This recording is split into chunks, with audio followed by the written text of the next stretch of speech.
बच्चों, आज का हमारा पाठ 6 है, यानी छठा भाग, पहला पाठ का छठा भाग है, जिसमें हमारा आज का विषय प्राचीन भारत में नाविक शक्ति की। प्राचीन भारत में नाविक शक्ति कैसी थी, नौशक्ति कैसी थी।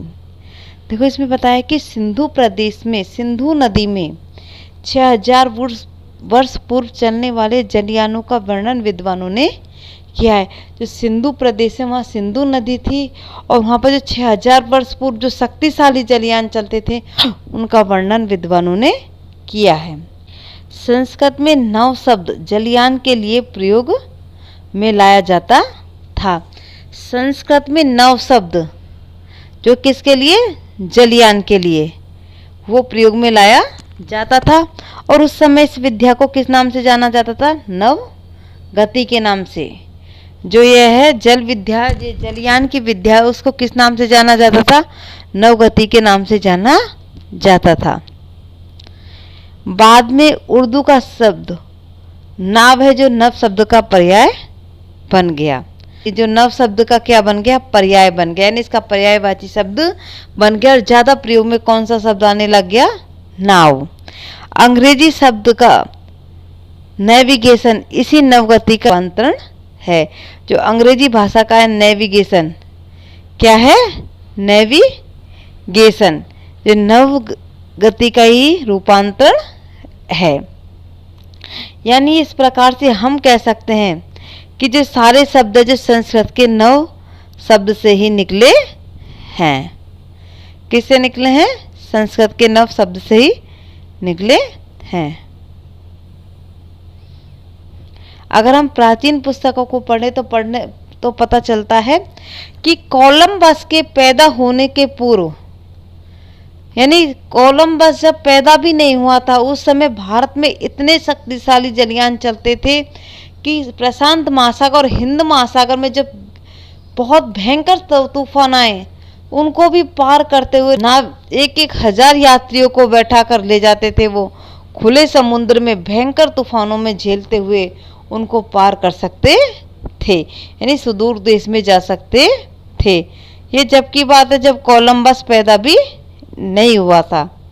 इसी प्रकार एक जहाज में प्रसिद्ध बौद्ध यात्री पर्यटक, एक प्रसिद्ध बौद्ध पर्यटक आए थे जिनका नाम फाहियान, हमने उनका पिछले भाग में भी अध्ययन किया था। वो चीन से आए थे और वो वापस जा रहे थे, तो किसके माध्यम से गए, जलयान के माध्यम, यानी वो जहाज के माध्यम से वापस गए थे। वो दक्षिण भारत से चीन को गए थे। तो उन्होंने अपने यात्रा विवरण में लिखा है कि वो पहले लंका से जावा गए और फिर जावा से चीन गए थे। जो प्रसिद्ध बौद्ध यात्री, वो क्या लिखते हैं अपने उसमें, बौद्ध विद्वान पर्यटक है वो, मतलब भारत में धर्म की लालसा, बौद्ध धर्म की इच्छा से यहाँ पर आए थे बौद्ध धर्म को जानने के लिए। तो वो थल मार्ग से आए थे, लेकिन गए किसे, जल मार्ग से गए थे।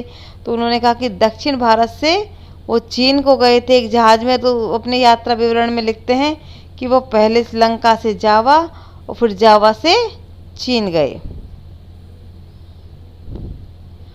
फिर अगर हम देखते 5-6 हजार वर्ष पूर्व हमारे यहाँ विकसित बंदरगाह थे। जैसे आज के विकसित बंदरगाह, ऐसे ही हमारे यहाँ 5-6 हजार वर्ष पूर्व भी ऐसे बंदरगाह थे।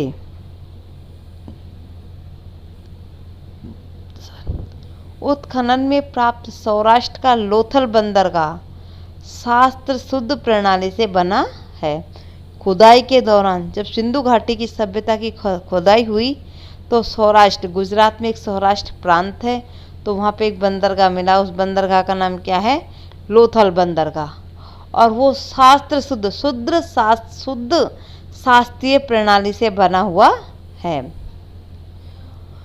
मिस्र, मेसोपोटामिया, ईरान, इराक आदि देशों से व्यापार इसी बंदरगाह से होता था। यानी देखिए, मिस्र से, मेसोपोटामिया से, ईरान से इसी बंदरगाह के द्वारा व्यापार होते थे।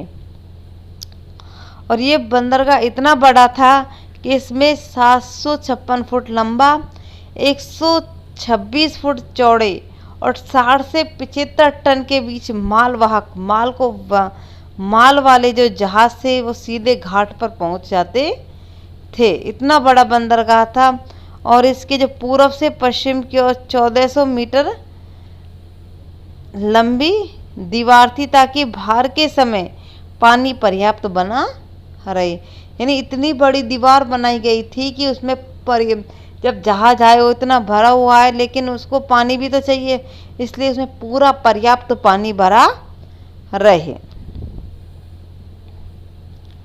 पश्चिम तट पर सोपारा व भृगुकच्छ प्रसिद्ध बंदरगाह थे। यानी पश्चिम तट पर कौन, सोपारा और भृगुकच्छ दो प्रसिद्ध बंदरगाह थे।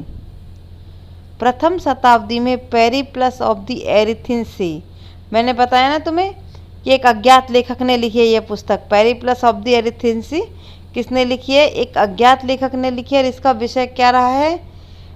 व्यापार व बंदरगाहों के बारे में जानकारी देना। तो उसने हमें बताया है कि चोल,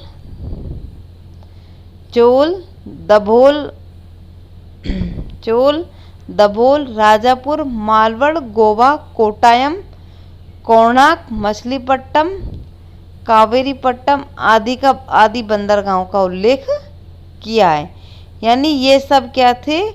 ये सारे क्या थे? बंदरगाह थे। यानी ये सभी शक्तिशाली बंदरगाह थे, यहाँ से बहुत ही ज़्यादा व्यापार होता था।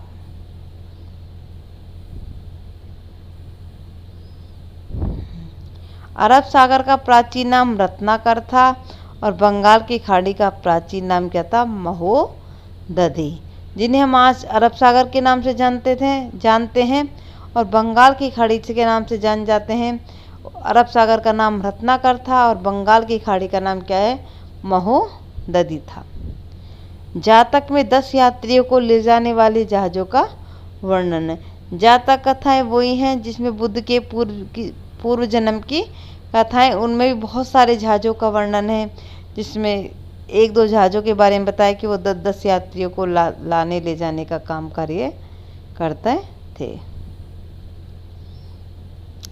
इसी प्रकार सिंधु सरस्वती सभ्यता में हमें अनेक मोहरे व पात्र मिले हैं जिन पर क्या जलपोतों के चित्र अंकित हैं, जिससे क्या पता चलता है कि वहाँ की जो है जल शक्ति है वो बहुत ही अच्छी उन्नत अवस्था में थी।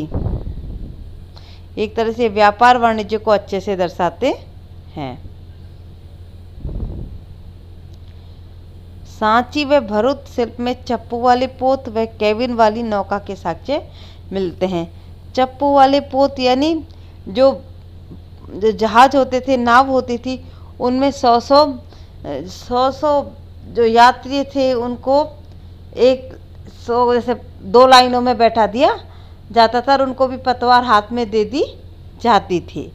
चप्पू वाले पोत होते केबिन वाले जिनमें बीच बीच में खाने हों, एक तरह से खाने वाली नौका होती थी, उसके साक्ष्य मिले हैं।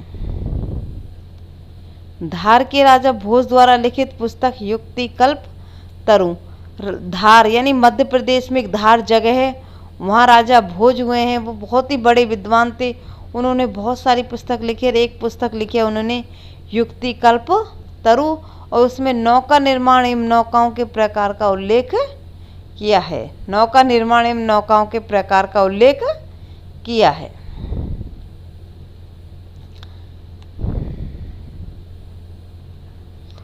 दिशा ज्ञान के लिए भारतीय नाविकों द्वारा लोह मत्स्य यंत्र का प्रयोग अरब यात्रियों ने किया है। यानी अरब यात्रियों ने बताया कि जो भारतीय नाविक है वो जब जाते थे तो एक लोह मत्स्य यंत्र ले जाते थे अपने साथ, यानी जहाज़ों में उनको, क्योंकि जहाज़ में बैठ जाते तो दिशाओं का पता नहीं चलता था, इसलिए वो क्या ले जाते थे? दिशा ज्ञान के लिए लोह मत्स्य यंत्र ले जाते थे, जिससे उनको अपनी दिशा का ज्ञान हो जाता था कि हम सही दिशा में जा रहे या नहीं जा रहे, हम दिशा तो नहीं भटक गए। मेगास्थनीज ने 9 दलों के 9 संगठनों का भी उल्लेख किया है।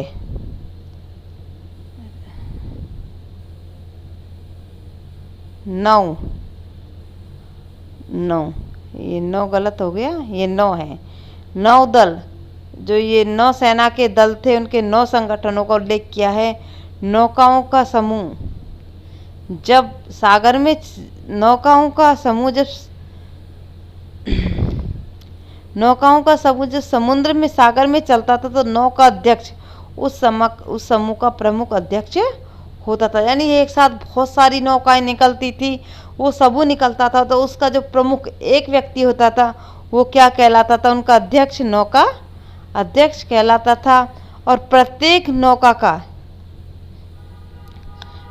नौका का यानी एक तो बहुत सारी नौका होती थी तो उन सब का अध्यक्ष एक अध्यक्ष होता था, वो क्या कहलाता था, नौका अध्यक्ष। और प्रत्येक नौका के प्रमुख को कर्णधार या महासारथ कहा जाता था। पतवार संभालने का कार्य नियामक करता था। पतवार संभालने का कार्य कौन करता था, नियामक। जलपोत के प्रबंध के लिए स्वतंत्र अधिकारी होते थे, यानी जो जहाज है उनको पूरा और संभालने के लिए स्वतंत्र अधिकारी रहते थे, उनको कहा जाता था 10 रश्मि ग्राहक कहा जाता था। 10 रश्मि ग्राहक कहा जाता था। तो बच्चों, इस तरह हमने आज पढ़ी है नाविक शक्ति के बारे में। आपको कैसी लगी कमेंट्स करके बताएं। अगर कुछ समझ में ना आए तो आप कमेंट्स करके पूछ सकते हैं, आपके पास फ़ोन नंबर भी, आराम से फ़ोन कर सकते हो।